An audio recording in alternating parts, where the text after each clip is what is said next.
That's the Skill brand table saw from Menards.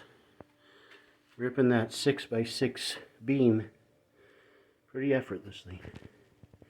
Would highly recommend this table saw.